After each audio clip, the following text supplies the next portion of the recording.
no one is ever going to do a show about revolution and fascism and colonialism and imperialism and sacrifice and about people who get ground up and forgotten to make something happen. No one's ever gonna get a chance to do that on a scale like this, and I'm really into that opportunity. We sit down with the architect of Andor, Tony Gilroy, with season 2 now complete. We talked to Tony about the legacy of the series, the real world history and revolutionary themes behind the story, and the emotional choices that shaped Cassian's final chapter.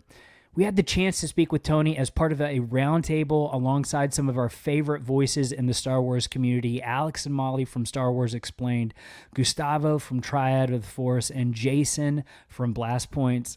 It's a rare look into the mind behind one of the most grounded and powerful stories in a galaxy far, far away. And if you want to hear what it was like being at Lucasfilm for these conversations, check out our episode, Our Trip to Lucasfilm. We get into all the details in that one. A huge thank you to Lucasfilm for the opportunity to be a part of this roundtable conversation. Enjoy. All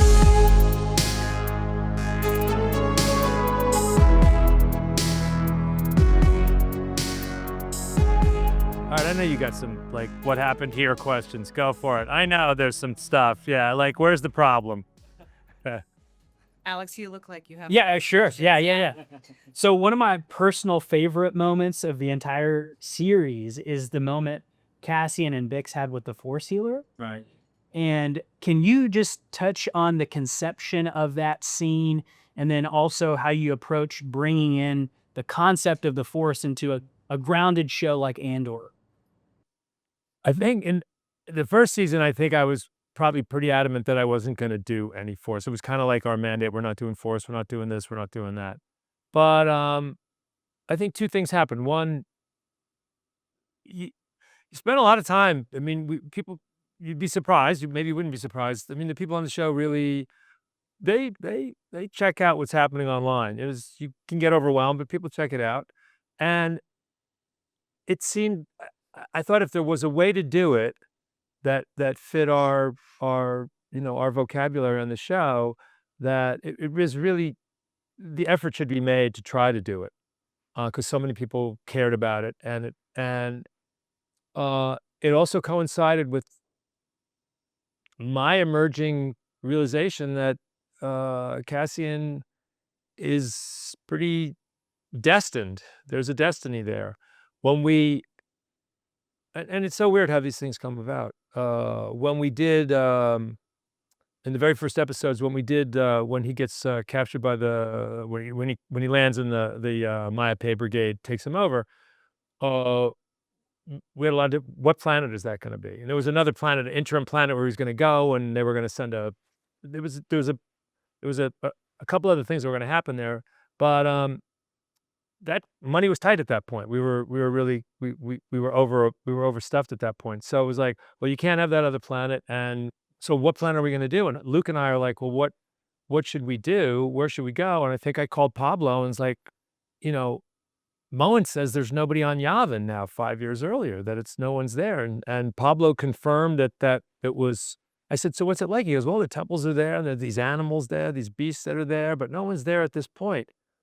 So we're like, all right, let's be on Yavin the whole way, and then we'll have the last shot where you pull out and you realize you're there. That'll be a really good thrill for the audience. So, but then when you add that to his list of um, events that he's at Aldani, he's here and there, it starts to look a little. The destiny part was really sort of singing, you know. So that's why I did it. We really wanted to do it very carefully. Um, the inspiration from it is from Ghost, probably. I remember Ghost is when Whoopi Goldberg is the psychic she was a psychic at one point, but she's obviously a fraud at this point. She's given up and she's just this grifter. And Patrick Swayze goes up there and like all of a sudden that her original talent is activated a little bit. So I love that scene. I love that idea. So the idea of someone we want to also you want scenes to do everything. So you want to show how Yavin's growing, and you want to say, oh, there's a catering truck, and there's people that do all this work, and they clean up, and there's, dinner and all this, and there's a moot, and people wander around. And so it did all those things, and that's how we tiptoed into it. There's a lot going on in the back. A lot of welding. We're always trying to do many things at once. So, love how fleshed out like Gavin, but really everywhere it feels. And you've said there have been like 400 speaking parts on the show. And Star Wars fans, we love our like side of background characters, our small bit parts. And you made like dozens of new fan favorites. So how do you make such compelling characters when they only have a few minutes of screen time and like just a handful of lines? Like, I'm in love with Thela, the bellhop. He's That's not a small part. I mean, No, I know, but yeah, no, that's the job. Zana would just groan. I would turn in pages, and we would do some more characters, and they're very. I think they're very helpful for me to tell the story. I can move. I think I'm cheating a lot. I'm telling a lot of story through day players, but there's no point in having them if they. What's it? I don't know. One that comes to the guy who does the guy who's operating the video cameras in the hospital. yeah. Okay, so I gotta have a scene. And Hirt is there, and we've spent a little bit of time with Hirt, but we haven't really established his authority so much. So I got to do that, and I got to do a scene. It's in it's in 28 Bourne movies. It's in every other movie. Got to do the screens where they find the thing, and I got to hide that this is a boring. This is a stock scene. So I better So I need life. So I need this creepy dude who's down there who hasn't cleaned up, and no one ever comes down there, and and don't sit there. That's the key line that makes that work. It's like, oh no, I don't sit there. You like, what's on that chair? What's happened there? And then he comes to life, and that's and you want to always be like that. I always want it to be like that.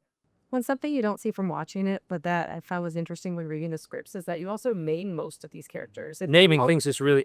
We found. I think on this project in general, I think we have to build so many things. Everything we do, every planet, every ship, everything, every scene, everything. Naming things is really important. If you name it, it suddenly gets easier to do it. So I got really good at Star Wars names. Really good at it. They'll all end up in a book somewhere. Yeah. That's several books. Yeah.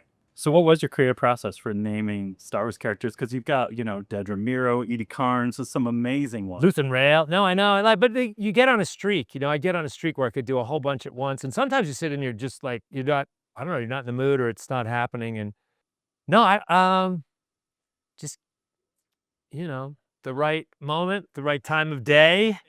It's not like other writing, so it can be a different, yeah, I would do them in bursts. And when you get them, when you get them. Yeah. Was there a character that was really hard to name? I'm trying to think of a name that didn't work. If it didn't work, I got rid of it, and we swapped it out. And then, and the different names, Tom Bissell's daughter, when Tom Bissell came on, Tom Bissell's just so sweet, and his daughter was just so obsessed with Star Wars, and she's like 7 or 8 years old, but just obsessed. And her name is Mina. So, she became Mina Rao. And my daughter is Catherine, but when she was little, she used to say her name Catherine. So she's the Ring of Catherine. And I don't know, there's things all the way through. Sometimes it's that, but and if someone has an idea, sometimes I'll do it, Yeah.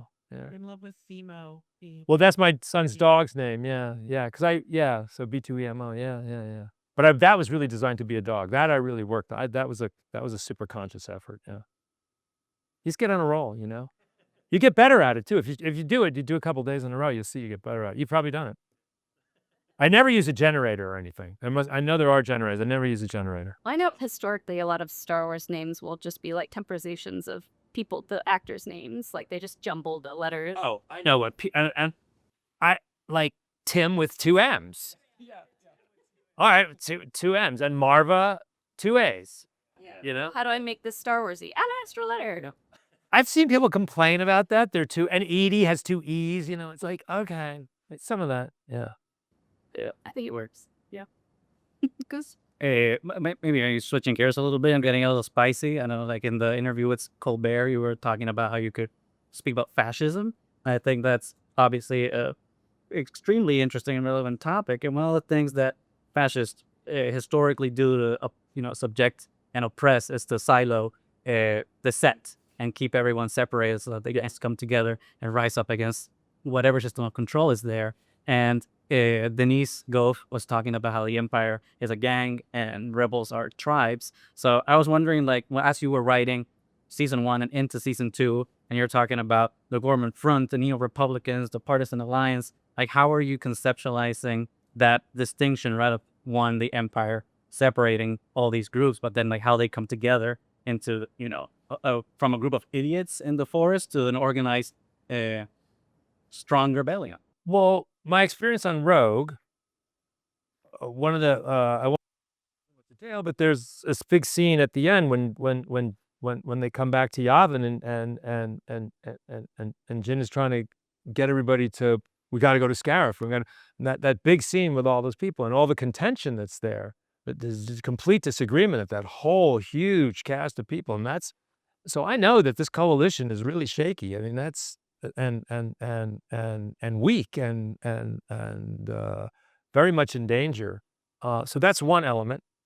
The gang on the Maya Pei Brigade is there because I knew I had this super elegant speech that he's gonna give to Naya at the top, and it's gonna be this really beautiful. And I had written it, and it was really, it was feeling really good and emotional. And you knew it was going to be really stirring, and it's very sober, and it's a proper speech, and it's at the beginning of the show. I'm not going to put music against it because I want to have everybody think we're going to have a slow burn when I'm not going to have a slow burn.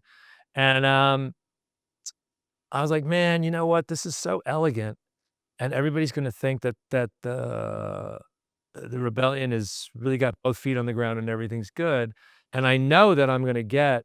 I know that for most of the show, I'm going to be developing this idea of a degrading coalition, and as Luthen becomes more, as he begins to erode, and that whole, the original gangsters get frayed, and that's, I want to have that in microcosm in the beginning. And so let me do the really stupid version. Let me do the idiots version up top, and just to put it on the table as a little bit of something that'll echo much louder as it goes on later on. And I didn't know what I was doing when I had say all that stuff. But if you're writing well, particularly on this show, if you're writing well, you're laying a lot of ground rules for things or laying a lot of seeds for things you don't know if you're going to come back and pick them up or not. So I don't know what a human cultist is. I can imagine what it is. People are against droids, and I'm sure you could write it if you had to. But I didn't know Maya Pei was just when I went to do the Maya Pei, I goes, oh, I have Maya Pei from when he said before. So I go back and pick up what I did before. So you're always, yeah, that's out. Is there also a part of you when you're planting those seeds that you think, if I don't come back for it, somebody will later? Like somebody will write a book, somebody will write an entry. Like you see, Yes, I feel a lot of people tiptoeing behind me. Yeah. Well, to kind of play off of that a little bit, my day job, I teach middle school history. Okay. So I just want to know, like you've said before, you're kind of a popcorn historian. Yeah. And that you love to read history books. Yeah. What are some recommendations of history books that you've read? Well, they may not be for middle school, but Oh yeah. and oh God, I think when I was like 14 or 15, I read Stefan Zweig's biography of Marie Antoinette, and then I was like, holy cow! And then the guillotine and the French Revolution. So I read there's probably even 4 or 5 different times in my life where I've gotten really deep on the French Revolution. Some new thing has come out. Hilary Mantel, who did Wolf Hall and all that, probably the greatest book she ever wrote is called A Place of Greater Safety, which is about which is a huge novel about the players at the center of the French Revolution. It's a great book. That would be, it's a novel, but it's what's another book? I'll recommend a podcast, the Mike Duncan History of Revolutions, right? I mean, that's what else is really good? I've been Young Stalin is another book that I read a long time ago, and very much Aldani is not the way it works, but to realize that Stalin's function for Lenin was as an earner. That's why Lenin liked him. Man, Stalin was not an ideologue or anything. He was just a gangster, and he was just really good at putting money on the table. And so there's a huge The opening scene of Young Stalin is this massive multiplayer robbery in this town in Georgia, this bank robbery. And so Luthen's need for money and how revolutions get funded. I stay on the Russian thing. There's an amazing book called The House of Government, which is this guy's life work from Berkeley, and it's about all of the. It's a massive book about all the history of the Russian Revolution, but told through the personalities of people who will end up living in that house on the embankment. That there's this huge apartment building that they built. So it's all young people that from all walks of life that make the revolution and come together and fall in love. And it has a lot to do with about how much that sex and love has to do with revolution, how people bond together, and then what happens to them when Stalin turns and most of them end up being executed or tortured and end up in Siberia. That book, I mean, I could go on and on, but I mean, that's just a couple. There's no shortage of books about revolution. Is that usually the topic that you're studying when you're reading history? Like No, I mean, Wide range. I've had a long time to read. No, I mean, there's different time. I mean, I went deep on Napoleon. I went deep on Oliver Cromwell. I went deep on Roman history and the Roman Revolution. I mean, the British Revolution is really, the British Revolution is really with the levelers and the Oliver Cromwell. And I mean, I think Marx and Engels thought that was the ultimate revolution. That's the model that they use. It's before the American Revolution. It's really the one that really was the most ideologically, Zapata's fascinating. The Haitian Revolution is Spartacus. I mean, it's everywhere. It's just nonstop. If you go on Wikipedia, it's like 50 pages of rebellions there.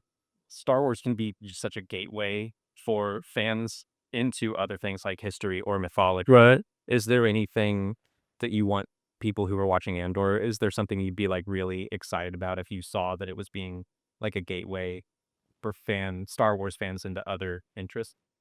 Oh, I mean, go on Blue Sky right now and pop up latest, and you'll see a whole variety of conversations that I can't even really talk about that are happening. That people having all kinds of discussions from all kinds of different ways. I mean, it's outstripped anything that I would think about. The follow-on conversations are already beyond anything I imagined. From the conversations about Andor, a lot of people are like, yeah, it's happening in the real world and here's how. So it's really interesting to see the people that watch us have those real conversations about real events.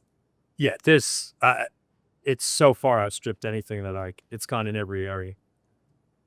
Which I think is so interesting with Andor and with Star Wars. When George Lucas made the original trilogy, he was very much speaking about a very certain point in time, but with, in those in prequels, his messages resonate today in different ways because it's a universal thing he's talking about. And I think 20 years from now, when people are still watching Andor, they're going to be finding new things, I hope, in what you put on the screen. I hope. Yeah, I mean, what you really want to do is you want to make something that people can watch over and over again that doesn't get dated, Yeah,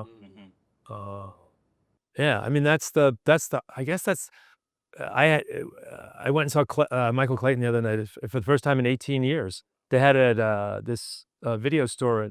We did part of a promotion for Andor there, and they showed and watched it. And like the proudest thing about it is that it doesn't smell stale at all. It feels like it's going to stick around. You want that. That's the most satisfying feeling, I think, that it doesn't get dated. And I think that was the power, right, of sci-fi, not just for Andor or Star Wars in general. It's just sci-fi is a veneer of hiding and coding of real life and real events and masking it for people to be able to digest better. And I think that's been one of the great gifts of Andor in many ways. Just like things that were already in Star Wars, Andor is kind of like elevated in many ways so that people are talking about it in a different way. Because people, for Return of the Jedi, weren't really talking about, but Ewoks are the Vietnamese, right? Right. But now, like, people are having like very in-depth and passionate discussions about how Andor resonates to them, and I think that's something that's been very valuable to me for us as a show, because with Puerto Rico and our history of oppression and colonialism that we're still kind of going through, Andor season 1, and then obviously having a Hispanic lead in Diego was kind of unheard of in many ways. But as you're aware, it's shocking how many people could We could do a whole United Nations resonance tour on this thing. There's a lot of people that can pick out everything that they want to pick out here, which is really, it's been a really good. That's been a really good cloak for us to wear as we're going out and selling the show as well. The fact that how universal it is to so many people. It's sad but true. I love like what you said, Goose, about using Star Wars or Andor kind of repeating things that Star Wars has always been about. Mon Mothma's speech about the death of truth, like you immediately I started thinking about the Clone Wars, and they had these like blue text bubbles that would tell you what the episode was about. And so many of them are about truth and trust. And Oh, really? yeah, That's not on my radar, but yeah. Okay. Wow. it was incredible. Like Wow. everything that Mon Mothma says, I'm like, this is what George Lucas has always said. And Fantastic. felt so good to hear that. Yeah. And I guess like to add to that, I mean, it's been you've been notorious, I think, online during season 1 at least, of maybe not being the biggest fan of Star Wars, and I think at least my perception in season 2 is that maybe has shifted a little bit. Listen, all I was saying was I hadn't really been participating, but I got 26 hours of Star Wars. What do you got? No, I mean, I feel like Pretty good. yeah, no, and But I really had to. What I really probably should have said in the beginning, I didn't have the energy to invest any more because it took so much design, imaginative energy just to do all this. It couldn't ever get outside of my 5-year block. So those 5 years is like, I know everything. I'm a fan of those 5 years. It's what's after and what's before that either confuses me or it's not worth my while to get involved in it because it takes me away from what I need to concentrate on. But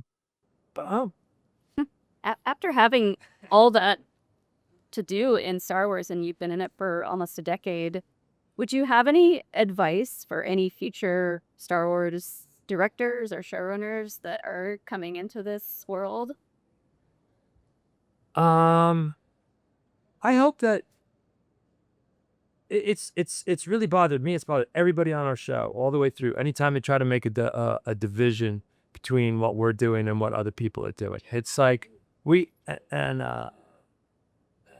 it's clickbait and it's whatever it is, and it's just like, man, every time we see it, we're like, where's this coming from? What does that mean? And why are they doing this?